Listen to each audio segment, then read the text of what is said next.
குட்டீஸ், இன்றைக்கு தமிழ் கையெழுத்து பயிற்சி வகுப்பில் உயிர்மை எழுத்துக்கள் 18 அது பார்த்தீங்கன்னா நேற்று வகுப்பில் நம்ம காங்கா சாஞா டா நா தா நா பா என்ற 9 எழுத்துக்கள் எழுதிட்டோம். அதனோட தொடர்ச்சியானது இன்னைக்கு எழுதுவோம். சரிங்களா? அதுக்கு முன்னாடி நீங்கள் என்ன பண்ணுறீங்களாம்மா, வீடியோவை ஸ்கிப் பண்ணாமல் பார்த்துட்டே வாங்க. அப்போ தான் நான் எழுதுவது உங்களுக்கு புரியும். அப்படியே எங்கள் சேனலுக்கு லைக் அண்ட் சப்ஸ்கிரைப் செஞ்சு வச்சுக்கோங்க. அப்போ தான் நான் போடுற அடுத்தடுத்த வீடியோவும் இதற்கு முன்னாடி வந்த வீடியோவும் நீங்கள் பார்க்க முடியும். ஓகே, எழுதலாம் வாங்க. நான் இப்போ எழுத போகிறேன் பாருங்கள். இப்போ மா, இங்கே பாருங்கள், மா யா ரா லா வா. அடுத்தது லா லா லா ரா நா.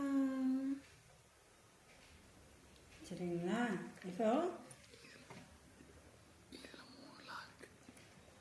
மா யா ரா லா வா லா லா ரா நா. இந்த கா டு நா வரைக்கும் மொத்த உயிர்மை எழுத்துக்கள் 18லையும் பார்த்துட்டிங்கன்னா நான் எத்தனை நா இருக்கு சொல்லுங்க.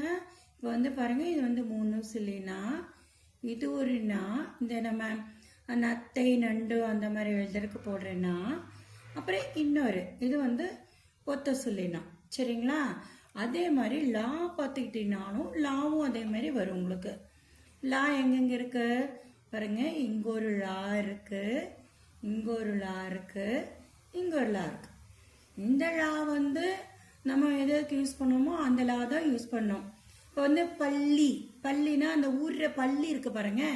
அப்போ இந்த லா போட்டு புள்ளி வச்சிங்கன்னா பள்ளின்னு எழுதிக்கலாம்.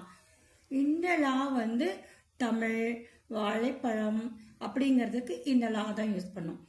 இந்த லா பள்ளி, நம்ம ஸ்கூல் இருக்குங்களா, ஸ்கூலை பள்ளின்னு தமிழில் சொல்லுவோம். அதுக்கு இது எழுதிக்கலாம். ஓகேவா? சரி, இப்போ நம்ம என்ன பண்ணியிருக்கோம், உயிர்மை எழுத்துக்கள் 18 மொத்தமாக உங்களுக்கு எழுதி காட்டிட்டேன். நேற்றைய வகுப்பிலும் இன்றைய வகுப்பிலும் உயிர்மை எழுத்துக்கள் 18 எழுதி ஆகிவிட்டது.